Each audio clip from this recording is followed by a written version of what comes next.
नमस्कार मित्रों, आप सभी का हमारे चैनल आदर्श तिवारी में स्वागत है। तो चलिए आज हम आपको जो है एक बहुत ही इंटरेस्टिंग जो है कहानी सुनाते हैं। तो एक बार की कहानी है। क्या हुआ, एक व्यक्ति था, बहुत पापी था। अब उसका जो बड़ा भाई था उसको बड़ी चिंता हुई कि ये मेरा भाई तो इतना पाप करता है, क्या करूं। तो उसने कुछ संत की सेवा करता था वो, तो उसने कुछ संतों को बोला कि आप मेरे भाई के घर में भोजन के लिए आए और जो है भोजन करके फिर उसको थोड़ा समझाइए। तो अब इस बात पे संतों ने बोले हम तो सबकी भला ही चाहते हैं, हम आएंगे बिल्कुल भोजन, तुम ढोल की तैयारी करो। अब उनने ढोल दे दिए। अब वो बजाते बजाते आने लगे। अब उस दिन जो है छोटे भाई ने उनसे पूछा बड़े भैया से, भैया ये लोग कौन आ रहे हैं। तो जो है उसके बड़े भाई ने कहा कि ये सब लोग संत महात्मा है। बोले क्यों क्यों आ रहे हैं। बोले तुम्हारे घर में भोजन करेंगे। तो उनने बोले कि अच्छा। तो उन्हें बोले हाँ। तो बोले नहीं नहीं भैया, मैं इनकी सेवा नहीं करूँगा। तो उनने एक कमरे में गया और कड़ी पकड़ लिया और बंद कर लिया। अब संत लोग आए, मस्त भोजन पानी किए और वो सोच रहा था कि जब संत लोग चल जाएंगे मैं भी बाहर निकल जाऊंगा। अब संत लोगों में से जो महात्मा थे, बड़े चतुर थे, अब उनने पूछे बुलाओ जा रहा उसको। अब वो तो ठहरा नहीं करता था सेवा। तो उन्हें बोले गुरुजी इन्हें तो पूरा गेट बंद करके बैठ गया। तो फिर वो महात्मा ने बोले ठीक है कोई बात नहीं, हम जो है इसको देखते हैं। अब क्या हुआ, सब टोली लोग तो निकल गई लेकिन महात्मा जो है नहीं गए। महात्मा बोले हम यहीं पे रुकते हैं और उन्होंने कड़ी बाहर से बंद कर दिए। अब वो खोलने की कोशिश कर रहा क्योंकि उसको पता चल गया, वो भी बड़ा चतुर। जैसे ही टोली की जाने की आवाज़ आई वो भी निकलने लगा लेकिन कड़ी, और जैसे ही उन्हें बोला भैया खोलो, तो महात्मा ने बाहर से खोल दिया और उसकी कलाई पकड़ ली, हाथ पकड़ लिया उसका। बोले राम बोल, राम। बोले नहीं बोलूँगा।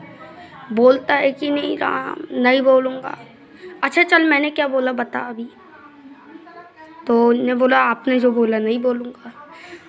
इतना चतुर था कि राम नाम बोलना नहीं चाहता था। अब क्या हुआ, महात्मा ने उसके गला पकड़ दिए। अब महात्मा बोले राम नहीं बोला तो तेरे प्राण ले लूँगा। अब उसने अपनी जान छुटाने के चक्कर में बोल दिया राम। अब उसने जैसे ही बोला महात्मा बोले हो गया तेरा काम। महात्मा चल दिए और बड़े भाई ने सत्कार किया और उनको भेज दिया। अब क्या हुआ, दोनों जो है अपने सब लग गए और जो पापी था वो तो अपने पाप में लग ही गया। तो फिर क्या हुआ, एक बार उसकी मृत्यु हो गई। उसका जो छोटा भाई था उसकी मृत्यु हो गई।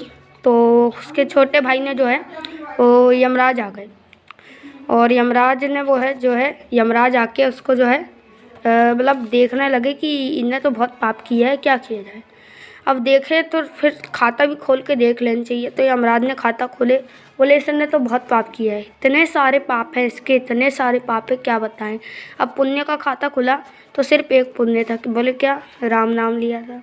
अब बोले इसका क्या किया जाए, एक राम नाम का पुण्य क्या है। अब उससे को महात्मा ने पहले बोले थे कि ये राम नाम को बेचना नहीं। तो उन्होंने बोला मैं नहीं बेचूंगा।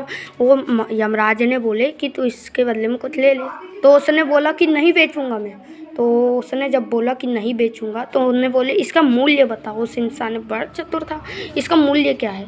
तो जो है अब शॉर्ट में आपको जल्दी समझा दे रहा हूँ क्योंकि वीडियो बड़ा हो जाएगा, आपको समझ में भी अच्छे से नहीं आएगा। तो क्या हुआ, फिर वो जानने के लिए इंद्र के पास गए। अब इंद्र बोले हमको नहीं पता, वो पालकी पकड़ लिए क्योंकि पालकी में ला रहे थे ना उसको। अब जो है वो ब्रह्मा जी के पास गए। ब्रह्मा जी बोले हमें भी नहीं पता। अब शिव जी के पास गए क्योंकि शिव जी राम नाम लेते रहते हैं, उनको पता होगा। अब शिव जी बोले हमें तो नहीं पता भैया, हम लेते हैं लेकिन कभी जानने की उत्सुकता नहीं रखे कि इसका मूल्य क्या है। तो जो है फिर भोलेनाथ तो भी सोचे सौभाग्य की बात है कि श्री राम नाम का उपासक है, उपासक एक समझ लो प्रकार से कि राम नाम लिया है तो इसकी पालकी पकड़ना मेरे लिए सौभाग्य की बात है। अब पकड़ के वो सब लोग विष्णु धाम चले। बोलिए विष्णु भगवान की जय। कहाँ, वैकुंठ। अब वैकुंठ में जाके सब लोगों ने देखे कि विष्णु भगवान जो है अपने आसन पे बैठे थे, अपने शेषनाग पे बैठे थे। सभी ने विष्णु भगवान को प्रणाम किया और बोला भगवान ये आदमी आया है। तो भगवान ने बोले ये मरते लोग से इस आदमी को क्यों लाए। बोले एक राम नाम लिया है। अब बोले तो क्या किया जाए, इसका मूल्य क्या है, ये बोल रहा है इसका मूल्य बताओ। तो भगवान ने बोले कि इसका मूल्य तो यही है कि आपने इनको ये जो है यहाँ पे पालकी में बिठा के लाया है।